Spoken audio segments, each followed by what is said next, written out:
Hello, friends. Hello, friends. A tradition unlike any other. Oh, my goodness. In your life, have you seen anything like that? There it is! Adam Scott, a life changer. Mashed potato! Here it comes. Now, Druids, let's face it, nobody chooses to play from the rough. And thanks to our great new friends at Manscaped, maybe our listeners might never have to again, because the Manscaped Performance Package 4.0 has arrived, and I can tell you with all confidence, it's been a game changer for me these past few weeks. The ultimate men's hygiene bundle. Let's go through the Performance Package. It includes the Weed Whacker, up the nose, in the ears, increasingly relevant for people like me as the ears start to pile on. Never used something like the Crop Preserver before, but I'll never go back. A ball deodorant, straight out of the shower, dry yourself off, whack a little bit of this on the undercarriage, last the full day. Outstanding. The Crop Reviver, it's more of a, maybe you need a midday refresh. You've gone for a run at lunchtime, you've had a gym session, maybe you've just been hauling boxes in a bloody humid environment. A little bit of a spritz on the undercarriage, fresh as a daisy moving forward. And then finally, but most importantly, Druids, the best piece of kit in this Performance Pack 4.0, it is the Lawn Mower 4.0 trimmer. Have a listen to this. Music to my ears. This bit of kit, my friend, will transform your situation below the waist from looking like the second cut of rough at a US Open to a neatly trimmed fairway. Now, even better, Manscaped have thrown in 2 free gifts to the Performance Package. They are, have a look at these, the Manscaped boxes, outstanding. For those of you never have enough pairs. And of course, the Shed travel bag. You can neatly tuck everything away and take it on the road with you. Now, you can join over 4 million men worldwide who trust Manscaped with this exclusive offer just for our listeners. 20% off, free worldwide shipping with the code T. That's T-E-E. That's 20% off, free shipping all over the world at manscaped.com and use the code T-E-E. Unlock your confidence and always use the right tools for this incredibly important job with Manscaped. Trust me, fellas, your balls will thank you. Our friends at Cobra have introduced the new King LTDX irons designed to deliver next level distance and forgiveness. Available in both variable and one length offerings, the LTDX irons combine an intelligent power core weighting design with a thinner and larger power shell face, creating a superior choice for the perfect blend of forgiveness, high launch, excellent feel, and longest total distance, which is what we're all about. For more information on the LTDX family of products, visit cobragolf.com.au or drop into your nearest golf shop. This is the 19th Tee podcast. Kieran Marsh, Nathan Drudy, back with you in a big way, Drudes. Is this what I talk into? Yeah. I'm a little bit confused. I haven't sat in this chair for a little while. Now it's lovely to be back in your company, in the ears of our listeners. That was obviously a great trick for radio as well, pointing at something that people can't see. I was, of course, talking about my microphone, which obviously you can hear that I have found my way back to after a little sojourn in Europe. Drewster, good to be back with you. Mate, it's exciting to have you back on deck. I don't have to do the intros. I don't have to worry about all the stuff at the top. I don't have to worry about the dodgy Wi-Fi connections that you were dealing with over in Europe. No, great to have you back on board. It's been. I was trying to think before. How long's it been? Almost like a month maybe. It would have been a month. I think almost exactly since I was sitting in this chair. Obviously, you've had some great episodes in my absence. Obviously managed to join a few of them, as you said, via the somewhat inconsistent nature of the Wi-Fi network in Central Europe. But no, mate, it was a big couple of weeks for me away on assignment with work. But it's nice to be back for a short period of time. I think I've got a grand total of 19 days at home in between trips away, and we are already, I think, 7 days into that. So short and sharp, but always time for you and for our listeners to jump back on. Now, probably been there for about a month since I've done this, but it would be remiss of me not to. And I think you probably don't have one in front of you because which we'll get to, you've had about 1,000 over the last 48 hours. But I will raise a tin to our good friends at Gage Roads Brewing Company, our great friends at Gage Roads Brewing Company, WA's premier craft brewery, named after the strip of ocean between Rottnest and Fremantle. You would have had a few Gage Roads over the weekend, so you've done your bit to nod to the sponsors. I did. I think, probably put a few away, and deservedly so. And I would just say on Gage Roads, if there is anyone in WA listening, or if anyone's coming over to WA, obviously you'll be here in February next year for our wedding. But get down to Gage Roads, the brewery, the brew pub down on the waterfront down there. If people haven't been out there, it's unbelievable. The food's outstanding, the service is great, the beers are top notch, as everyone knows. But yeah, it's got a great little spot there, and then you can even duck in. I don't work for the City of Free, I promise. You can even duck into the WA Maritime Museum. Is just next door. Some good history in there, but it's got the boat that Bondi funded essentially for when they won the America's Cup, and they had that. What was the winged keel? Yeah. So it's all hanging up, and you can kind of see it. So trivia, tell you what, it's it's quite fascinating. I did drag Amy, my fiance, to it before. She hated every second of it. Enjoyed Gage Roads, didn't enjoy the Maritime Museum. Not the history tour. No, outstanding. Question without notice, getting a little bit off topic. Not to put you in a potentially awkward position here, but I'm assuming Gage Roads will be the beer of choice at the nuptials. I believe there is maybe a little bit of work to do with the suppliers down there, because it is done through the wedding venue. Through the venue. Yes, so we do have, and being down in the Margaret River region, they do like to support local down there. So a couple of preferred suppliers, do they? Exactly right, I think so. But look, we'll certainly have a conversation, because the cider is Hello Sunshine. If we don't obviously have any of that, but that is pretty much exclusively Amy's drink. So we'll be probably doing a little bit of work to get some Gage Roads in there. Good. We'll let them know who we are, obviously, Australia's most popular golf podcast, and obviously let them know about our contractual obligations. So I think it would be remiss of us not to be having a few Gage Roads at the wedding of the year in 2023. Anywho, look at that. It's only taken us 5 minutes to get sidetracked. Normal service has resumed. Neither of us watched any golf over the weekend. The John Deere Classic doesn't really get my blood pumping, and nor should I add, Druids, does a Irish Open played at a parkland course. Right.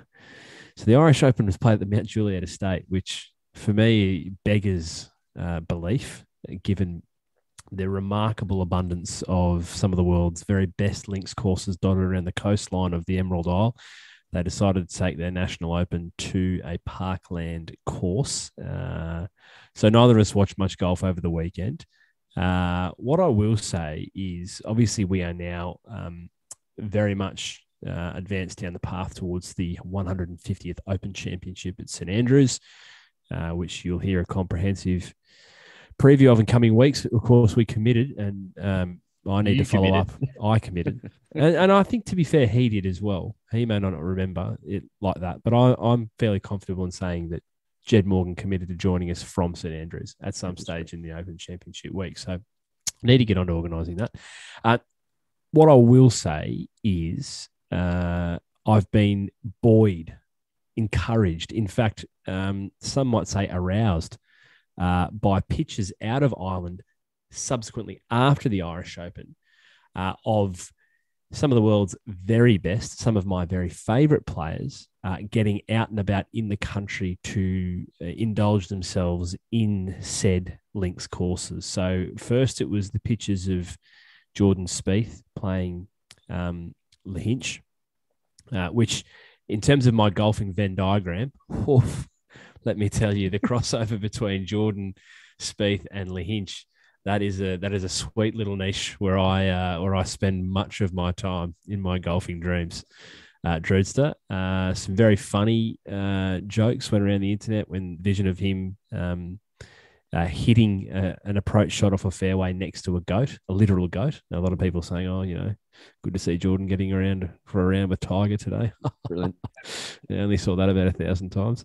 I think my favourite actually was Kyle Porter, another man who owns a significant amount of property on Spieth Island, tweeted something. I'm paraphrasing, something along the lines of the goat plays around at Lahinch with a four-legged white animal. Which I thought was very good. And then secondly, the day after, it was Spieth, JT and Ricky Fowler at Tralee, which is another fantastic links course. And again, we'll talk about Venn diagrams. Three of my favourites, another fantastic course. And they were punching Guinness. They were walking the course, having pints of Guinness. So for as many missteps as the Irish made with their National Open, the last couple of days have been somewhat of my golfing nirvana. Couldn't agree more. I could not agree more. I mean, maybe this is all sort of, okay in the players' minds, right? Like the Rickies of the world and JTs. Maybe if it was played at Lahinch, you'd get all these guys going over, and that would be a lot of fun to watch. But you wouldn't get this opportunity to have a 2-week junket ahead of the we got the Scottish Open coming up and then the Open Championship. So no, I agree. Been a lot of fun to watch that golf trip on Twitter. I'd very much like it if they did some sort of YouTube series.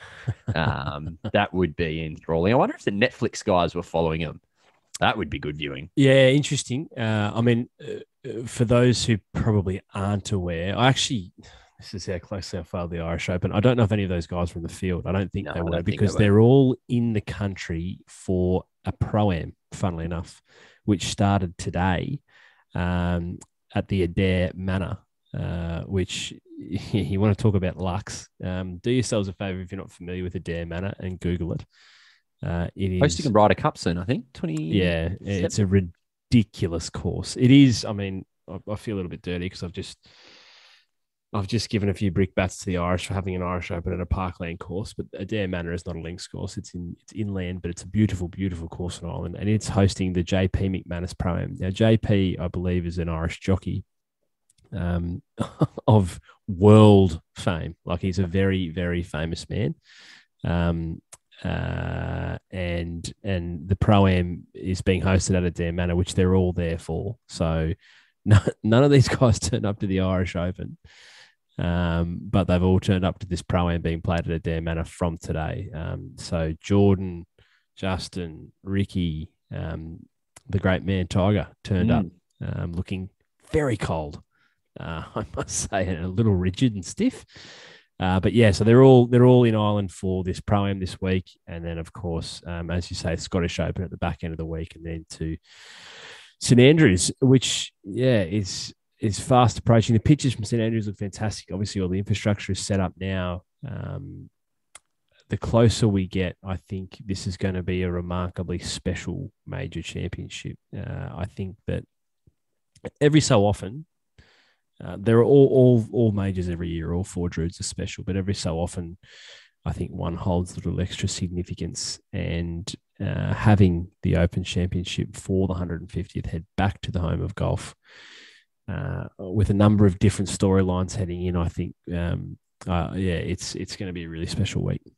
It will be. I'm just trying to find the weather, the forecast, because that's what I'm worried. That's 10 day.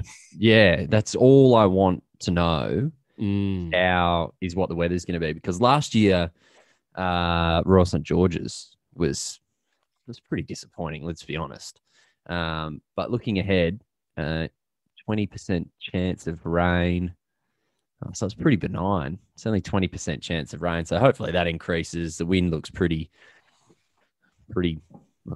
stagnant. So hopefully that increases, because I'd love nothing more than to see carnage out there. And given the length of St Andrews, and I know this has been talked to death about, but given it is such a short course, it really, by modern standards, its only defense right now is to shave the hell out of the greens and get them running at 15 and get a bit of wind and a bit of weather. So hopefully that comes to fruition. Otherwise, we could be in for I don't know, a bit of a birdie fest maybe, which would be very disappointing for an Open Championship at the home of golf, as you mentioned.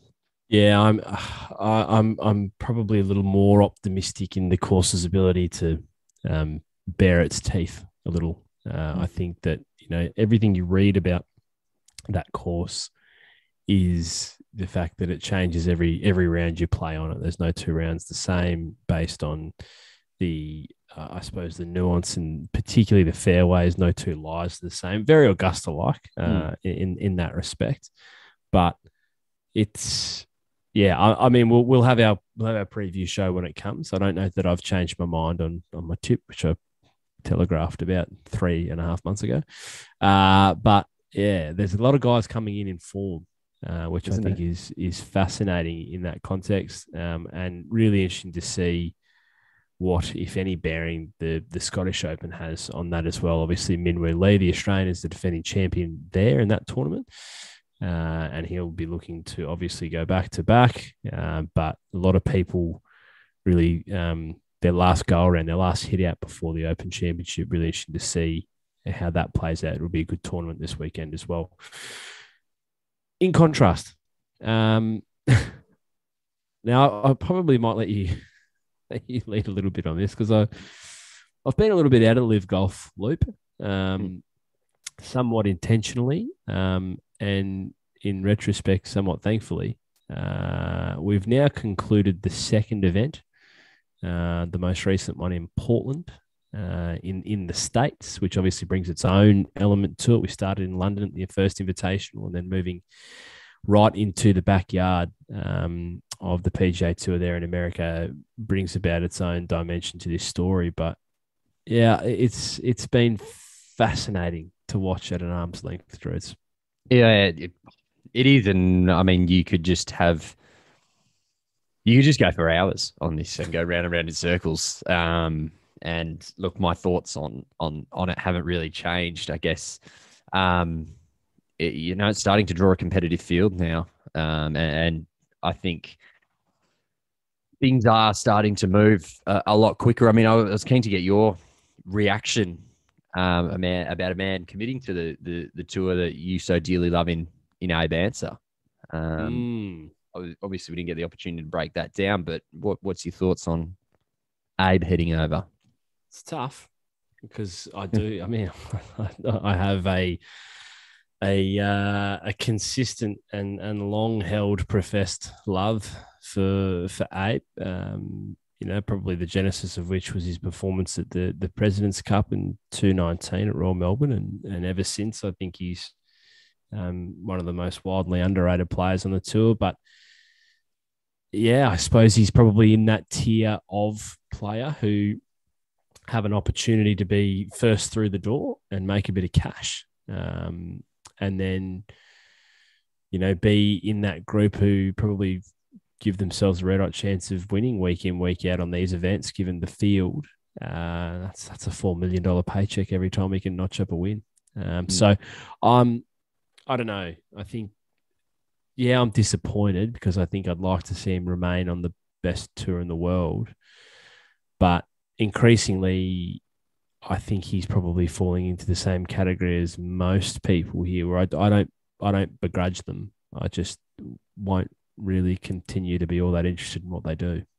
But the key thing is, as well, and I cannot state this clearly enough, is the golf events that they're playing in literally mean nothing, right? Yeah. Like it's not a tour, it's not a season, it's 8 or 7 or however many there are, 7 exhibition events, right? And that's as simple as it is. And I think I would, my thoughts around, where the money's coming from and all that sort of stuff is, we've documented that very easily. But I feel as if it almost did break away as a, hey, we are going to create a tour out of this and get OWGR status and all of that sort of stuff. If that was to happen, I think I would probably have a different perception of this. But 54 holes, no cut, like it means nothing. Like it literally means nothing. And primarily because they don't have OWGR status, and I know that they're working through that, and they are a long, long way off. They have to. There's a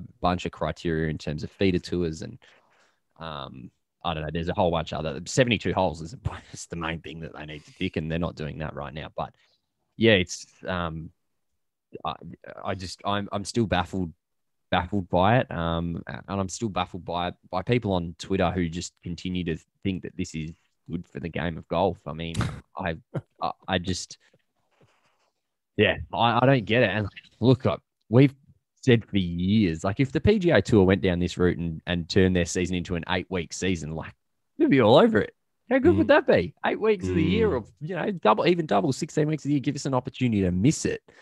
But yeah, someone's got in before them, and unfortunately, this thing is, I've heard a lot of people sort of talk about, I think it was Shotgun Start or Fried Egg or one of those ones, but it was saying like, essentially, this could fizzle out in a couple of years. Like, they're not going to, the broadcast numbers aren't going to continue, even if they start to get more and more players on board. But I also kind of don't think it will either, because money is not an issue in this conversation at all. And they're not doing it for any other reason other than to improve their image. So they don't need to get a broadcast deal. They don't need to make money from concessionaires and merchandise and all of that sort of stuff. It doesn't have the same revenue model as what most other tours in the world have, or tours or leagues, right? This is a poor analogy, but it's the one that most obviously springs to mind for me, and stick with me for the time being. So the AFL has, for more than a decade now, thrown good money after bad at the Gold Coast Suns. Mm-hmm. And it's not because they are invested or even really care. I think they're quite indifferent to the results on the field of the Gold Coast Suns. I think the Gold Coast Suns' success is neither here nor there for the AFL. What has happened in the Gold Coast region in the time since the Suns have been in the competition is that region has become the single highest growing participation area in AFL in the country, bar none. So the Gold Coast area in the last 10 years has grown greater than any other part of the country in terms of its participation at an Auskick and junior level of AFL.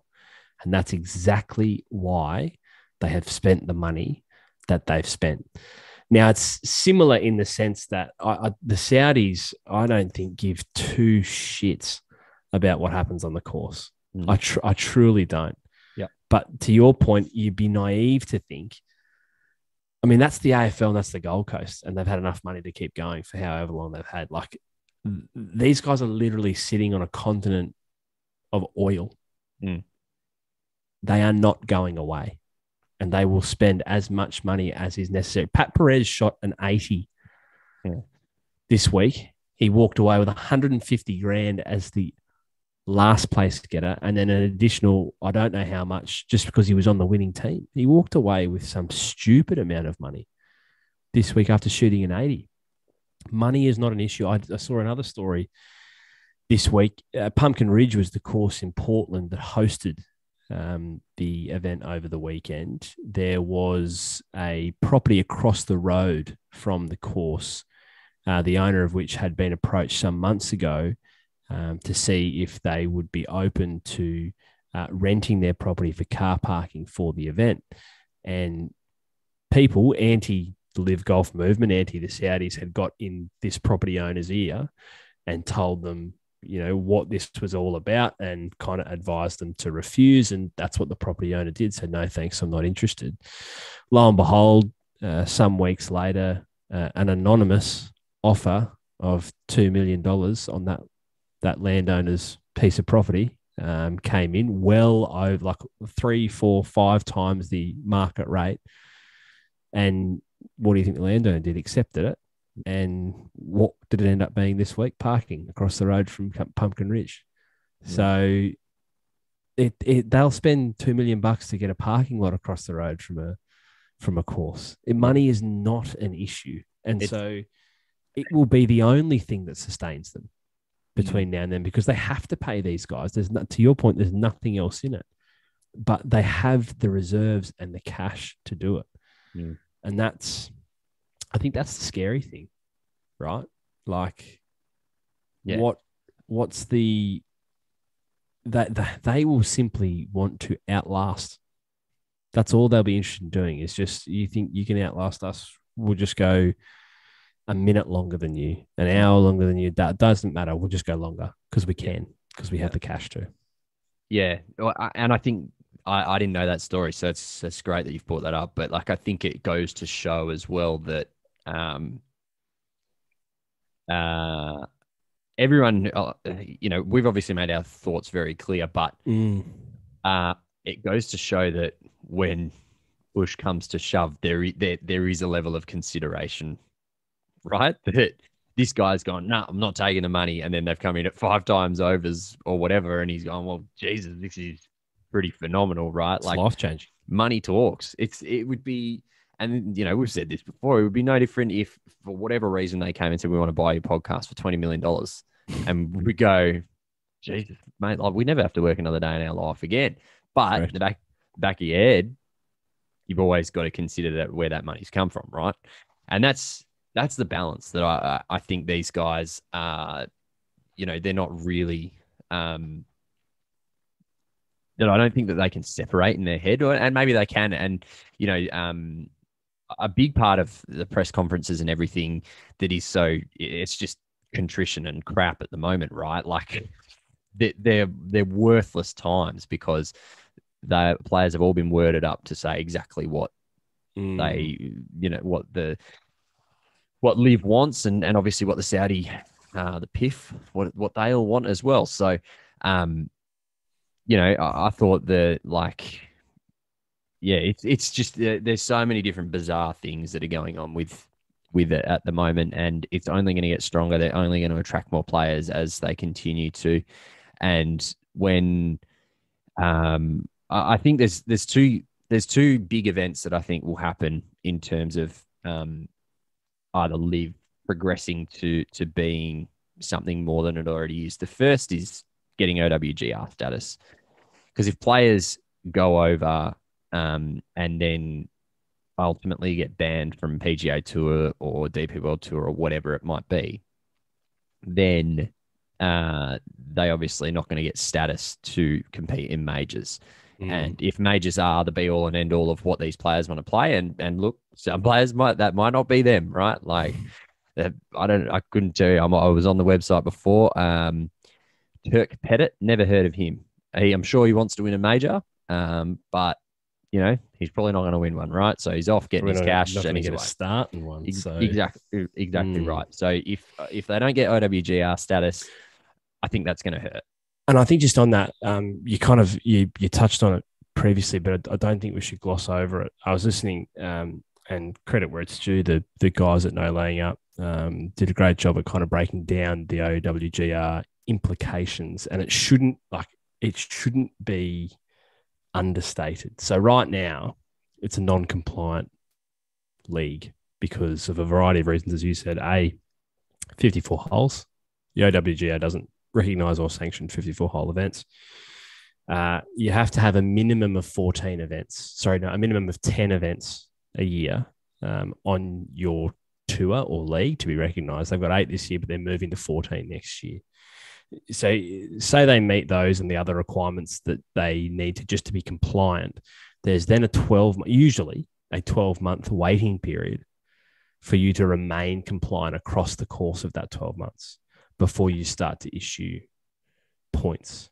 So under normal circumstances and against the regular criteria against which all other tours have been judged, right now they're looking at probably not being awarded points until 2024.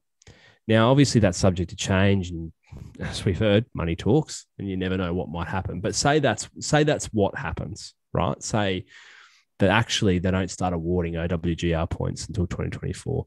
It's not really going to affect your top 1% of these guys, because Brooks is exempt into majors, Reed's exempt into at least the Masters. Phil's the same. Dustin's the same. It's not going to affect those guys a lot. But it's the next guys. It is your 8 answers of the world that if you're not earning an OWGR point between now and 2024, you will plummet, like absolutely plummet in the rankings. You can certainly kiss goodbye to a top 50 invitation to the Masters. You'd probably be looking at being in the 300-400s by that stage, given your inability to earn points. So it's a major consideration, not just for the guys that have already made the jump, but for the guys that are yet to. And I think that's the other piece. There's a lot of rumors circulating now that the next tipping point will be post the Open Championship because it's the final major of the year. There's a long break then between there and the next major next year. Thinking is that's sufficient enough time to iron all this shit out. We don't have to worry about it. So there's a lot of speculation that you'll see a large wave jump post the Open Championship. But this has got to be playing on people's mind because the OWGR is not a small thing. No, it's not. The second thing that I think will happen, and you're right, it's absolutely going to happen post Open Championship, but I think they're going to get a big name player inside the top 10. So right now, as it stands, their highest ranked player in the world, according to OWGR, is Dustin Johnson at 17. They've also got Brooks, who's at number 20. Abe Answer's 21. Paul Casey's their next best at 27, who just signed. So anyway, what a flog. There is going to be a big name signed, right? It will happen. Out of the top 10, one of those big name players is going to go. Patrick Cantlay or Victor Hovland has obviously been heavily linked previously. Someone Sam Burns, Xander Schauffele. There's been some names thrown around. So there's going to be a big name that they're going to land. And I think that will start to maybe it might start the avalanche, right? If let's just, for instance, let's just say that someone like a Colin Morikawa, who has committed himself to the PGA Tour, but for shits and giggles, if he goes, I think it starts to maybe change a few guys' minds that, well, Jesus, if he's going, then there are going to be others. I think separate to that, there's a group of the divine leaders, as I'm calling them. So Spieth, Thomas, Rory, Rahm. I don't know if there's anyone else that you want to throw in there. Probably the 4 in my head. No, that's probably it. If one of them goes, the PGA Tour is in enormous trouble. More trouble than it's already in now. And look, like, let's be honest, that the tour is not on its last legs, but it's pretty close to being down for the count, I would say, because they have come out with a whole bunch of changes, which we're going to get into next week, and how that impacts the Aussie stuff. But I kind of feel like, and Jay Monahan said himself, like, we can't, if money's what it is, we cannot compete. Well, no one can. Exactly. I think that's the. Well, maybe PGL. Yeah, I don't know. Potentially. I think maybe initially, I don't know that they've got the sustained cash flow. Maybe the PGA Tour in conjunction with the PGA. This is the thing, like you spoke about, and you kind of flagged the changes, and yeah, we'll go in depth into them next week. But essentially, it's all the things that they've been asked to do, that they've dug their heels in and said, no, we don't need to do that. The product is fine. And as soon as there's a threat, you know, they've shortened the season. They've elevated more events. They've provided further opportunities to qualify through the Corn Ferry Tour. Like everything they've been asked to do, they've finally done, but it's only been because they've been pushed right to the ledge. And that's frustrating because it's, you know, there's nothing to say that a bunch of these guys don't jump anyway, but you gave them an excuse. You kind of opened the door for them and almost kicked them on the way out. And that's a frustrating element of this, that all these things you're committed to doing now have been in your power to do for 5, 6, 7 years. And you've decided, no, there's no threat to this product. We have the monopoly. We're fine. And as with all people who think that, as with Kodak, as with Blockbuster, what's happened. Exactly right. It's the Kodak moment, and I continue to look at the PGA Tour and think, like, how proud do you have to be to just not even engage with the PGL, right? And that's, look, I don't think that's ever been 100% confirmed, but from what I've read and heard, that they've never even opened the door to them, and they still haven't. And I don't know if Andy Gardner is still rolling with this thing, or if he's kind of given up. I mean, they've been very quiet throughout all of this. But Yeah. I just other than sending pretty strangely worded letters to Rory and others, I think that ship sailed, to be honest. I think we said it a while ago, kind of when it first started teeing off with the Saudis, that all Andy Gardner had to do was sit and be quiet for a period of time, and he'd come out smelling like roses. And I think the temptation to dance on graves became too much, and they've popped up. And look, I can understand the frustration when you've been continually shut out, not given a seat at the table, not even given an opportunity to present your kind of your numbers, your projections, just being told there's no way it'll work. That's fucking frustrating. Not out of character or off brand for the tour to completely shut someone out like that. But I think, look, I think that we're going to see a significant portion of players jump after the Open Championship. I think one of or both of Cantlay and Schauffele are probably gone. I think Ricky's definitely gone. And that pains me to say that, but I think there's no, I don't see why Ricky wouldn't go. He can't get a start in majors as it is. Yeah. Why wouldn't he go and take the cash? There's no reason for him not to. It'd be interesting for me to see, do they get a significant Aussie? Not to, Well, Cam Smith's the only one, right? Not to discredit, our good friend Jed and Trev Smythe and Wade Ormsby and Matty Jones, but do they get? I mean, Scotty's been heavily rumoured. Do they get J-Day? Do they get Leash? I don't think they're going to get Smithy. Smithy's got too much to lose, not to play on the PGA Tour. And I think he's just a competitive animal. Doesn't want to go and play in some hit and giggle 54-hole event that's airing on YouTube. So, but do they get? But playing devil's advocate, we thought that about Brooks. Yeah, every time he opens his mouth, he proves to me exactly who he is. This is what I thought to myself when I watched that press conference.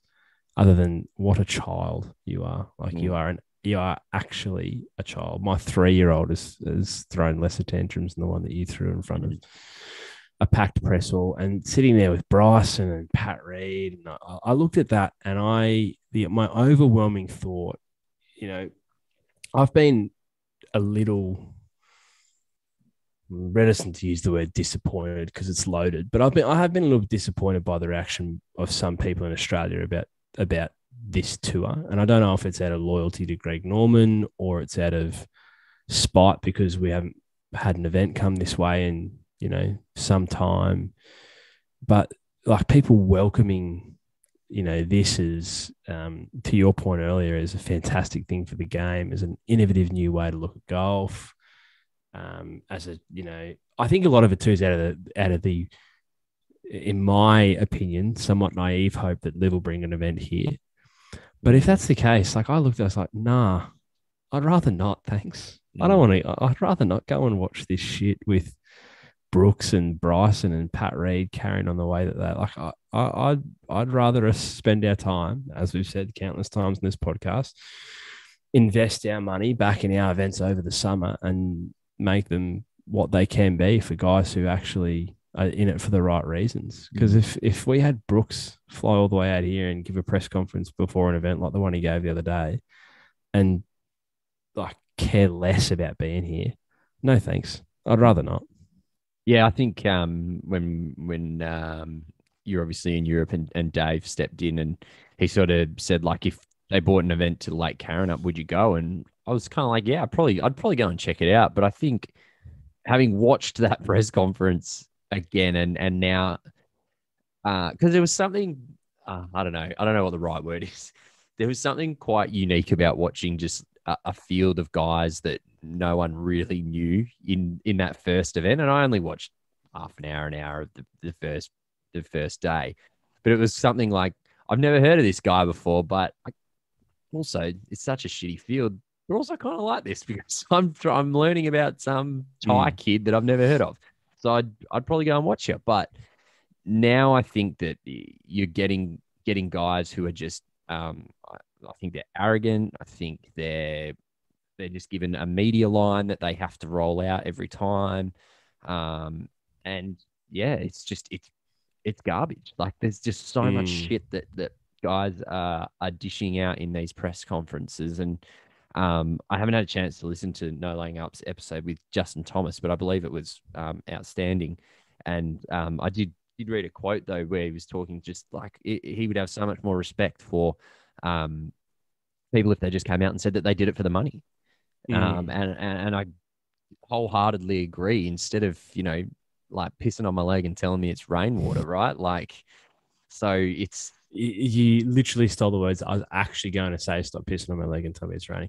And I think that's the thing that, albeit somewhat from a distance, as I said, but particularly in the last week, maybe spending a bit more time listening to a few things, watching a few things, reading a few things. The thing that I struggle with the most at the moment, like we're 2 events in and it's still very much in its infancy. There's a long way to go.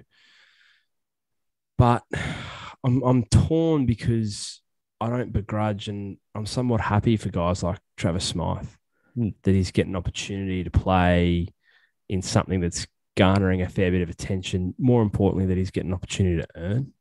Like Travis Smythe's taken home a decent bit of cash across 2 events, and that's important for a guy who has been working his ass off on Asian tours and not having much luck. And I think that's great. And I'd say the same for Jed, like a guy at the beginning of his career. It's wonderful that you get the opportunity to do this. So there's a part of me that feels that.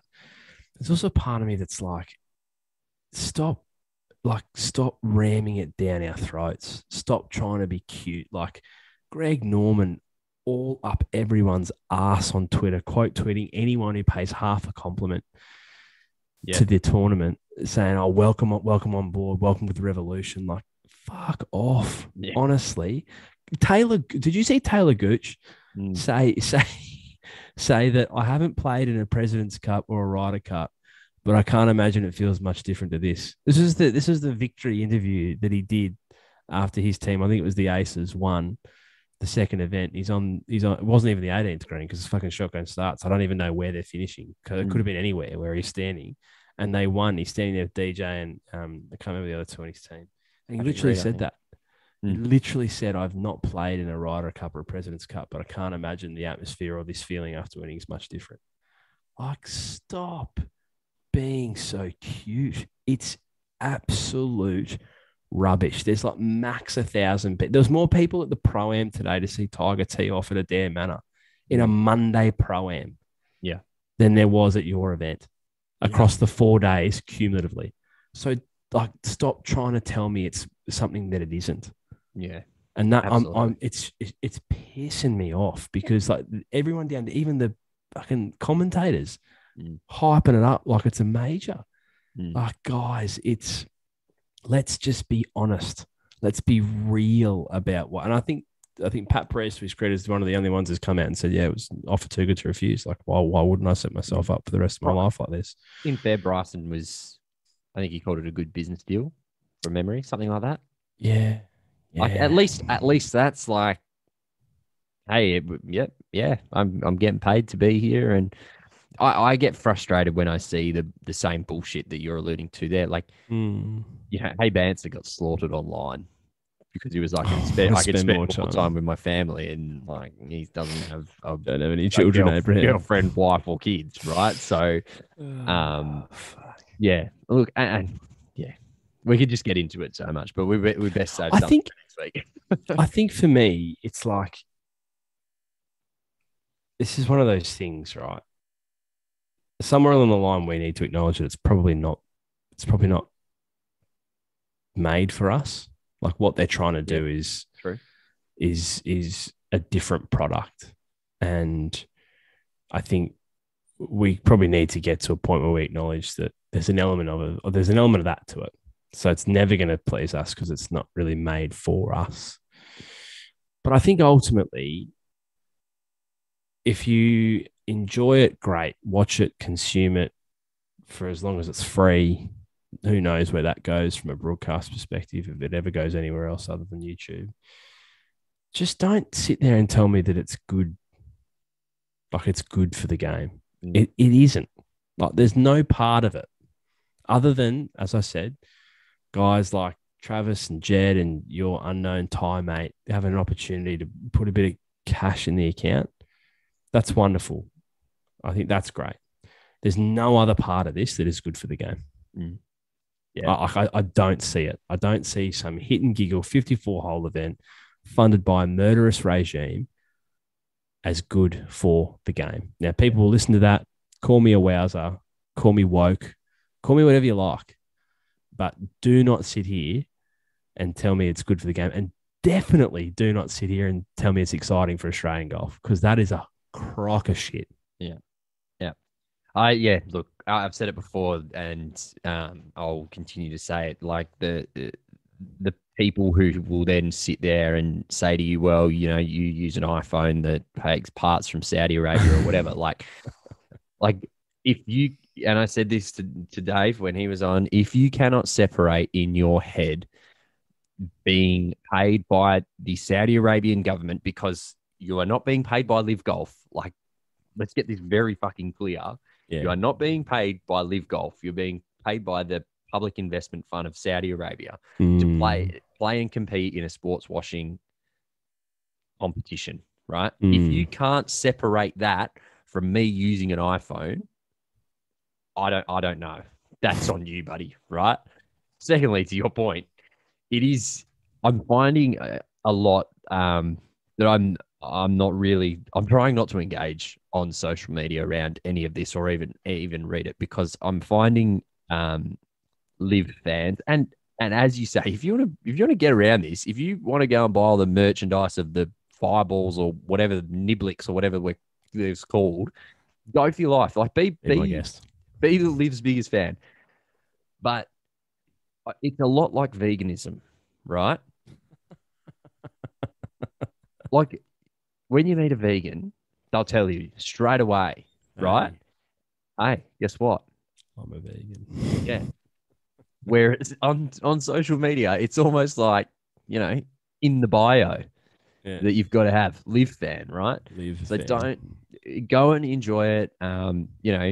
That's fine, but don't ram it down my throat, because I'm not into it. And look, I don't know.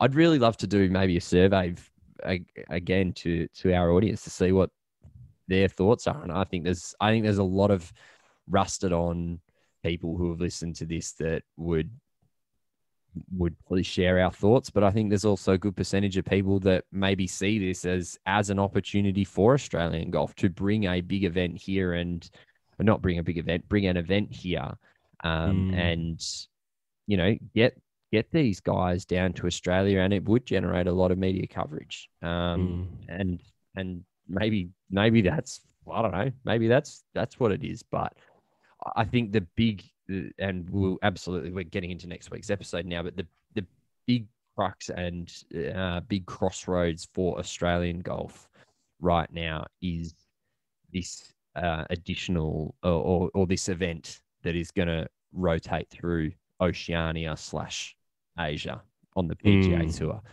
and what sort of a say and level our tour gets in that. That's the biggest, from a, we like to bring it back to Australian stuff, but that is the biggest crossroads, I think, right now for Australian golf, is to whether they can bring a tour event down here for the PGA Tour. I agree. And, we'll put some questions to the PGA of Australasia in the next week before we have that episode next week, and see if we can get some answers about, what the future may hold. I think what I'd say finally just on that is we've been critical, and we've also been very complimentary of the tour. I think in equal parts in the last probably 18 months. A lot of the time we've said we want an event. Like, we want an event. We need an event. Golf in this country needs an event. what I would say the distinction is we don't want any event. We don't need any event. We need a proper event. And I don't know that a 54-hole hit and giggle funded by the kingdom is what we need. But hey, that's just me. That's fair. That's just me. What else, mate? Anything else? No, I don't think so. Anything else in the world? What else is how are your Hawkeys going all right? Not too bad. Not really. They're a bit up and down. So look, it's pretty good. They're sitting in what, like 13th or 14th or something at the moment. Like, it's just a nothing position, isn't it? Like, I'll tell you what they're going to do. They're going to upset. They'll 100% upset some finals campaigns in the next 6 or 7 weeks. And you know what? I hope they don't. I really hope they don't. Like, honestly, finish 17th. There is no point in finishing 14th. You want to pick now? That's what you want. You want to pick 100%. What's the point? What's the point? Finals race will heat up though. Demons obviously had a few speed bumps there a couple of weeks back, but looking the goods again. Frio's looking good. Frio's very good. Carlton looked good. Yes. One team I'm a little just wary of is Geelong, and I cannot emphasize how much I really, really, really do not want Geelong to win. You and me both. I think. I think. What's today? Today's Tuesday. So Thursday night, Melbourne plays Geelong down at GMHBA. I think that'll be a really, really good game and a really good gauge of where both teams are at. We should have Max Gawn back for that game, which is important because, we got over the top of the Crows playing Sam Wiedemann in the ruck. Not sure we get over the top of many teams playing with Sam Wiedemann in the ruck. So no Gawn, no Jackson last week. We got the chocolates. Hopefully have both of them back going into that game against Geelong, but they are looking very, very good. So I agree. I think the Pies looking good. Yes, I forgot Collingwood. Yeah, there's a lot of teams in that 8 who are playing football worthy of the finals. So really important for Melbourne probably to put away another 4 wins, I'd say. That's enough to sew up that top 4, maybe 5 wins, sews up the top 2, get the second chance. That'd be lovely.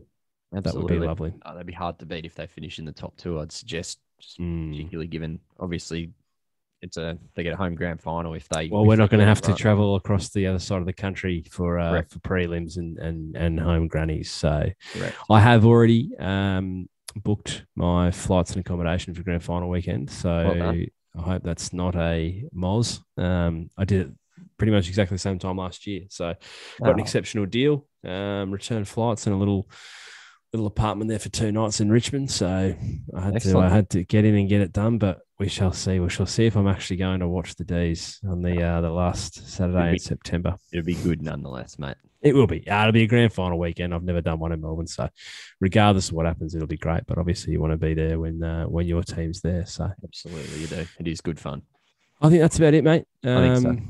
Let you go and get some rest. You've had a big weekend. We're remiss of us not to congratulate the West Coast Fever organisation on their maiden national netball title across the variety of different national netball competitions they've played in.